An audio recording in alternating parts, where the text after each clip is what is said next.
Hello and welcome back to Dicebreaker. This is Black Angel. We just finished playing it and I feel excited and I also have a bit of a headache. I feel exhausted, and it's Yeah. not just the jet lag. This game is very, very dense to get into when and it's our first playthrough of the game, we should point out. Yep. But immediately, you're probably being abused by the amount of iconography that is jumping out at you and smacking you in the face every 5 seconds. It's fine, don't worry. It's not quite as complicated as it appears, which I know is like the catchphrase of all people trying to introduce a board game to their friends. But essentially, the key sort of concept is that it's sort of half co-op, half competitive. Yes. So we're all AIs on this ship that is being sent into the far reaches of space to find a new habitable planet because we done biffed it and blew up the Earth. Yeah, humanity has donked up and used up all of the available resources. Exactly. So there's been an absolutely massive ship built called the Black Angel, which is flying towards the planet of Spez. Yeah, which is in space. Yeah, Spez in Spez.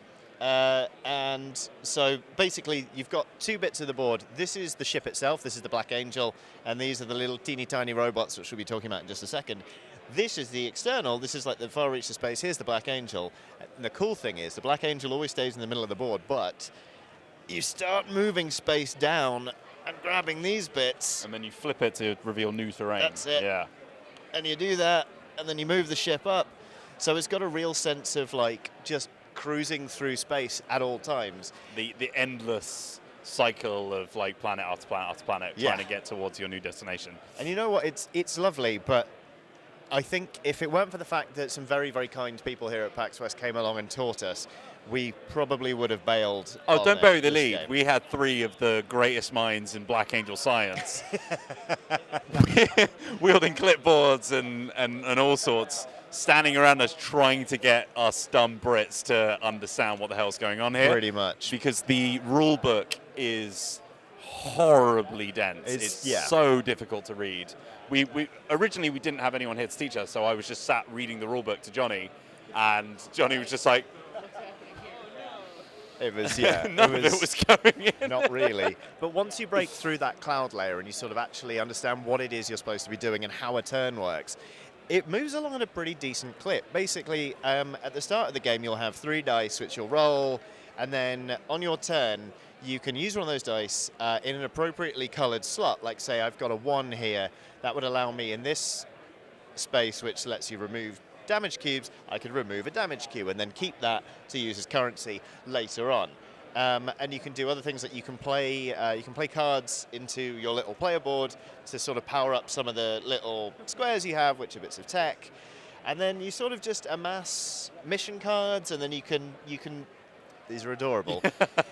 Everyone's got little robots, and they start out in the break room. And then when you want to send them on a mission, you slot them into these little teeny tiny UFOs, and they drive them with their little nubbins out into space, and you land them on a mission card, which have different sort of not requirements, but they have different effects really that you can perform, and eventually they'll drop off the end of the board, and you'll get your little spacemen's back. It's really charming, and it moves along at a decent clip, and you're not really interfering with one another that much, but there is a real element of watching the other person and making sure that they can't absolutely steal a march on you.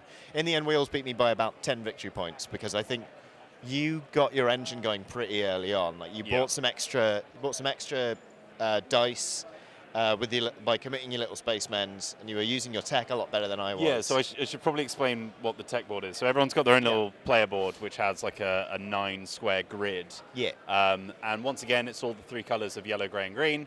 And they all correspond to this little shop here where you can buy them with one of your actions.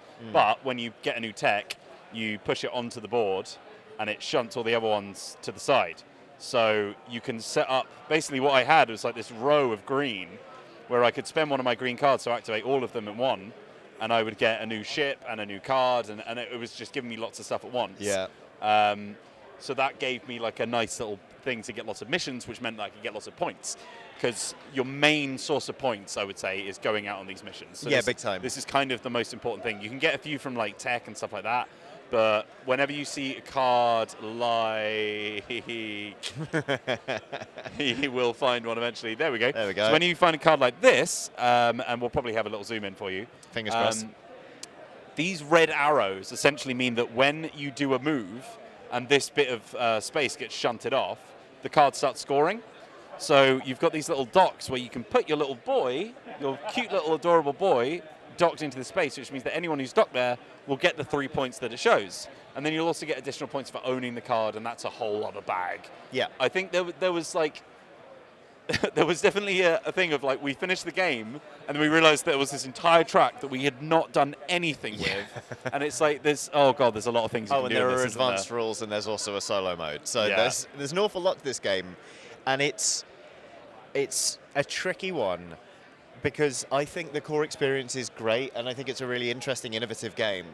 It's just that breaking through that cloud layer into the lovely sunny skies of knowing what you're doing in Black Angel can be really, really challenging. I think it's definitely worth the effort, but it's a game that you don't commit to lightly, basically. But I just think it's lovely. It's nice to have a game set in space where you're competing for victory points that isn't just like a Twilight Imperium. This is a lot more like Race for the Galaxy, to be honest. And you will, like so many, complex space games, just spend all of your time just frowning at the board. That was me. I think it's the only reason I won is because I spent way too long on my turns. Yeah. Which, to be fair, and I know that, because especially with this channel, we have a lot of people that have just come into the board game hobby. Yeah. This is not something I would recommend for new players, No. especially if you don't have anyone to teach it to you. Yeah. But once you're starting to get into more complicated games, it has a few different elements which you'll be able to. It's basically worker placement. Essentially, it's like the core sort of mechanical setting that you're doing. Yeah. But yeah, it is a real brain burner, head scratcher, eyes glazed over. Yeah.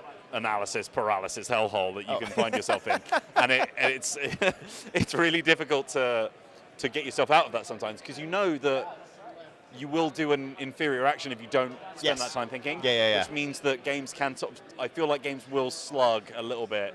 Yeah. In the bits where one of the players just has to really think. Yeah. And because you just have to wait.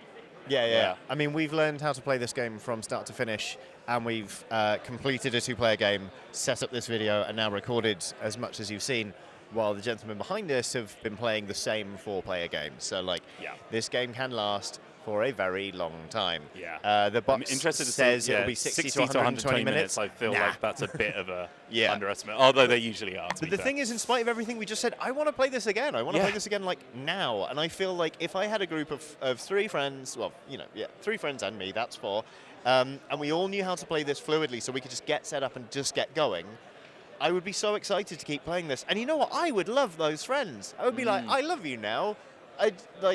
Please be the best man at my wedding, because you know that I've already had. that I've already had. Because you know how to play Black Angel, and so do I. And even though we're competing, as we're rival AIs, it's still good. We all want humans to survive. It does have that. It has like a nice, it's not competitive in the lore of the game. No. So the idea is that multiple nations submitted blueprints for an AI that will lead humanity into the future. Yes. But none of them trusted each other enough to just go with one of them. So they're all competing for, what was the phrase they used? They're virtue points. Virtue points. They're or not victory something points. Like it is virtue points. yeah, so there you go. It's so, adorable.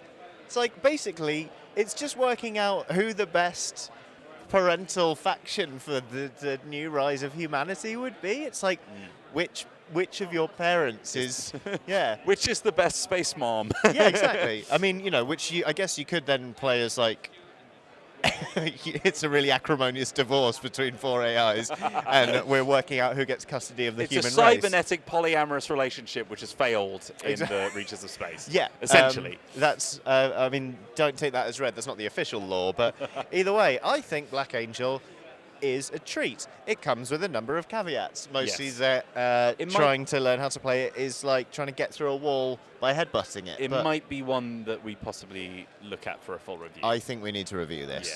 Yeah. I might give Davo a shout because it's Asmodee as well. So, yeah, it's absolutely gorgeous Look as at well. it. I mean, it's absolutely gorgeous. It's num num num. the only thing that I would say about the art style is that I found it a little bit busy. Yeah. It was difficult to read. Like, the iconography is difficult to pass as it is. Yeah. With all of the like lasers in the background, it makes it slightly even more difficult. Yeah. But yeah, it's a gorgeous game. It has a lot of interesting mechanics that I think we will probably get a lot of worth out of having a few different games of it and exploring the depths of it, and maybe actually using all of the mechanics this time. But yeah, it's been very nice, and hopefully you'll see more of it soon. Yeah, of course, that means we have to teach it to someone. Yeah, Bollocks. it does. Oh well, hopefully you enjoyed this video from Dicebreaker. If you did, there are loads more for you to watch. Some of them should be on your screens now, so do give one of those a click and let us know what you think of Black Angel. Make sure you like, subscribe, ring the bell icon for notifications and all that good stuff. Yeah, and thanks very much for watching. See you soon. Bye!